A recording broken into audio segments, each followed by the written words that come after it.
Hi, welcome to my channel, Organize with Joy. For those of you who are new here, my name is Joy and I'm a professional organizer in the Austin, Texas area. And today I wanted to share with you the journey I have been on over the past year. In 2019, I did a no spend / low spend year.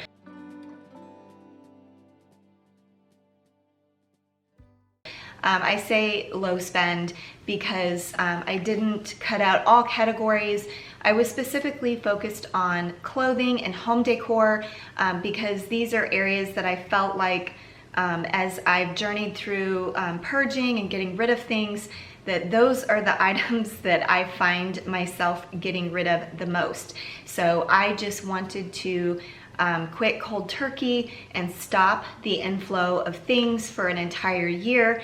And honestly, it was just a way to change my spending habits.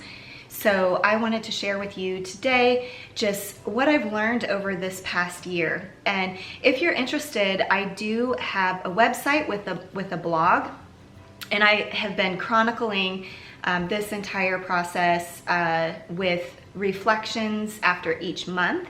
And the information that I'm sharing with you today is kind of a compilation of all of that information that I have in those 12, actually I think it's 11, because I think I did 1 or 2 months together. But anyway, it's a compilation of all that information. But if you are interested, you can go to my website and check that out. I'll link that in the description box. So the thing that kept coming up the most in all of my reflections, or most of them, was the idea of time. I didn't realize how much time I was spending shopping. And this was specific, this wasn't like grocery shopping or shopping for necessities. This was exclusively for home decor and clothing. And so I was actually quite shocked, even just in the first month, of feeling almost restless, like what do I do with my time now? So apparently I was shopping a lot. So at first I noticed that I kind of replaced shopping with other things, indulgent things, if you will. I was watching Netflix a lot. I was watching YouTube, and I was even like eating more treats than I ordinarily do. So once I realized that I think that was right away, either in January or February reflections. Once I realized that, I decided to make a change and figure out different places to put my time and energy. So I started focusing mostly on home projects at first, and I did have a set of rules that I laid out for myself for this year, for the low spend year. And one of the rules was that it was okay to buy materials for home projects, more so like if I wanted to paint a room or if I wanted to make something, things like that, not home decor. So I started working on home projects. I decided to paint the master bedroom, and I painted 3 of the walls white, and then one I did an accent wall, a dark green color. And after I painted the walls white, I realized that the trim looked a little bit dingy, and the previous owners had painted the trim white and it just needed a refresh. And so thus began the journey of me painting all of the upstairs trim. And so I think it was over the summer that I ended up working throughout the upstairs, just room by room, and refreshing the trim. I also started focusing more on my organizing business and finding ways to market that better. So I transitioned my my website, which I had previously been using Wix, which is kind of a rudimentary site for my blog and my business website. I transitioned that to WordPress, and I started consistently uploading blog posts. And in addition to that, I started consistently posting on my business social media accounts. And eventually, in the beginning of November, I started this YouTube channel. So I've really been focusing on marketing for my business and just putting more emphasis on my business in general. So if any of you have been following along on this journey and have read some of my blog posts, you probably know this, but this year definitely did not come without failure or bumps. It was rough, and I realized in hindsight, like, how easy it was for me to spend money, particularly on clothing. I think the home decor was really not that hard for me. I was really glad to stop bringing home decor into my house and actually getting rid of some. So that was fine. I wasn't really tempted or bothered by that. It was mostly clothes. And so one of my rules was that I could buy items for special occasions unless I had something that would work.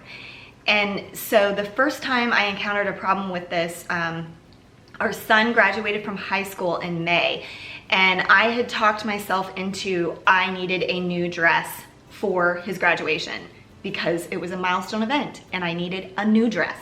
Forget the fact that I have like 12 dresses in my closet and I very rarely wear dresses. I don't wear them on the daily. I am a jeans and t-shirt or jeans and long sleeve shirt sort of gal, and I only wear dresses like for events. So I had gone to shop for a dress, and I found one at a store that I felt like had good ethics, and I was like happy with this dress, and I pondered it for 24 hours. I didn't buy it the day I found it. I thought about it, and I was like, yes, I want this dress. So I went back and I brought the dress up to the counter, and she said, didn't you know that dresses were buy one, get one 50% off? And so I talked myself into buying a secondary dress. We take our children on a special trip when they graduate from high school. It's kind of like our gift to them, and it's just them, it's not our other children. And my son had chosen to go to Hawaii, and I had talked myself into, okay, this dress can work for Hawaii.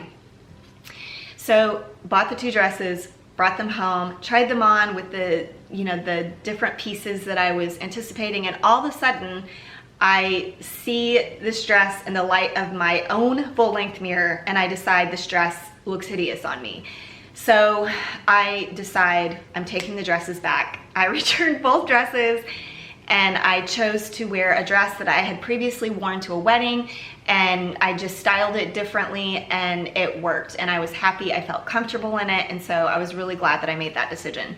However, then when I was planning my outfits for our trip to Hawaii, I just felt like I wanted a certain look, and I wasn't achieving that with the items I had in my wardrobe. And I had gotten rid of tons of shorts when I had done my closet purge, and so I felt like I didn't have enough or the right type of shorts, and so I did allow myself to purchase some items for that trip. And this brings me to the Poshmark app. I learned about the Poshmark app probably in the spring, and I decided it was easier for me to let go of my clothing if I was going to make money on it. It's easier to just put everything in boxes or trash bags and take them to the Goodwill or Salvation Army, but I almost felt better about getting rid of clothing items, particularly ones that were still in good condition, if I could sell them. So hence I started my Poshmark closet, and it was going well. I was like selling items, and basically one of my rules was that I could use any gift cards, either gift cards that I already had or gift cards that I was given to stores that have home decor or clothing items. I had basically bent the rules, and I hadn't thought about this because before, when I was making my rules, I wasn't even familiar with the Poshmark app. So basically I decided, okay, these credits, because I was like selling things, I had credits, I'm like looking at the dollar amount going up, and I'm like, I could buy things. And every time I would go in the app to deal with my items, I would like see things that I liked, because when you first start, you can like put in all the clothing, the stores you like and your size and all of that. So it'll show you on the front screen like the stores that you put in. I think I put in like 4 stores of types of clothes that I like from those stores. And I would see things I would like, and then I would like them. I'm like, okay, well, you know, maybe this item will be here 6 months, 4 months later, and I can make that decision when the new year happens. If you're not familiar with the Poshmark app, it's kind of like social media, where when you like items, like there's pictures of clothing items, you can like them, and then it goes into this folder where all your likes are. Well, when you like something, the seller can give you like a special deal, and this is just a way to get people to buy your items. I actually use this tactic as well, and it works a lot of times. So with me having these credits and then me getting offered these really great deals, I ended up choosing to use those credits. But the problem was it was a super slippery slope. And I got to the point where I was like, well, I'm only a couple dollars off, and well, I'll probably make up for it. You know, at the rate that I'm selling my items, I'll probably make up for it. And so I like, you know, would compromise and compromise and compromise. So finally I was like, I think it was in September, I was like, I no longer can look at items. Like, even if it's on the front screen and I see something and I really like it, I can't like items, I can't scroll through Poshmark. All I'm doing is going there to manage my own items. And so that worked really well. So something else I wanted to tell you about is, so in the beginning of the year, I noticed it was kind of hard for me. Like I would be drawn to things, I would want things. And one thing I noticed immediately after like the first or the second month reflecting is how influenced I am by influencers. And I mean, I guess that is why they're called influencers, but I started noting how many times I wanted to do the swipe up, or I saw something they were wearing and I thought, you know, wow, that's cute, I'd like to have that too. So I know for me, that just made me think about impulse buying and just the social media marketing or the influencer marketing. And so I'm just very aware of that now. There were some other thoughts that I've had over this year. And one was, and this happened fairly early on, it was probably like, you know, 3 or 4 months into this no spend year. I think just stepping away from kind of the consumeristic mindset just gave me clarity. And I would go into a store like Target and see people just like throwing things into their cart, or, you know, walking by with this like cartload of stuff. And I say Target because, like, we all know we go into Target and don't stick to our list. We buy all the things. So I'm sure there were other places where I saw this and had this thought process, but I was just almost saddened. Like, I would see that, I would see the cartload of stuff and think to myself, you know, all of that stuff has a price tag. It's not just the actual price tag, but, you know, that person is going to have to wash or organize or clean or deal with all of those items that are in their cart, and maybe at some point have to purge those items and make that decision to let go of the item even though they had spent money on it. And I almost had this feeling like I wanted to go enlighten them. I wanted to let them know that they don't have to live this way, that you know, that there's a different way to live. Also, kind of along with that, I became almost like disenchanted with these YouTube hauls. I just was like, what is the point of this? I mean, I guess it goes back to the influencer thing, and you know, they can make a certain amount of money if they sell items to us. But yeah, I just am not really interested in hauls anymore. The other thing that I feel like I learned was really pinpointing what my style is. I mean, I always say I have a uniform. It's like I wear jeans and some sort of t-shirt or button-up or sweater. And then in the summer, I wear sandals. In the winter, I wear boots or booties, and that's pretty much me. But I felt like I honed in on, you know, really what the style is like as far as putting things together. The other thing that I encountered, that I learned, was about this idea of decision fatigue. And I know a lot of people talk about this in relationship to having a simpler wardrobe, but I'm talking about something a little bit different. There was one experience that I had where our youngest son, we decided to upgrade his bed to a full-size bed, and I needed to purchase some sort of bedding for him. So of course, where do I go but Target? I go to Target, and I go in there and I pick out bedding, and it seems really easy, and it's an odd feeling to me, because typically when I would have this sort of decision in the past, I would just feel like I was making the wrong decision. I just would feel overwhelmed. And I'm like, why is this? Why is this so simple? It's like I grabbed a set of sheets and I grabbed a quilt, and I felt so confident in my decision.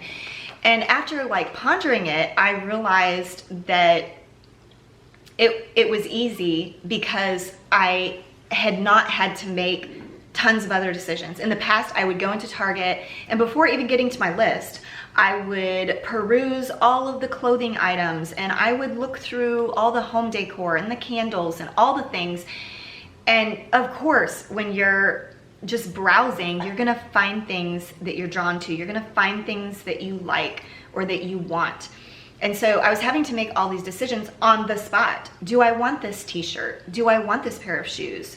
Do I want this candle, or whatever it might be? And taking that out of the equation, I went in with a list and I stuck to my list. And I think taking that out of the equation, I was able to just make a very easy decision, because I wasn't fatigued with decision making by the time I got to the item that was actually on my list. There is a lot of information that I wanted to share with you with regards to this no spend, low spend year, just because it was a year long. So I will break this video up into two portions. This is the first portion, so look forward to seeing the second portion of this video later on. I hope this inspired you to maybe do a spending fast at some point, or to evaluate you know, your spending habits, and I just hope it encourages you in some way.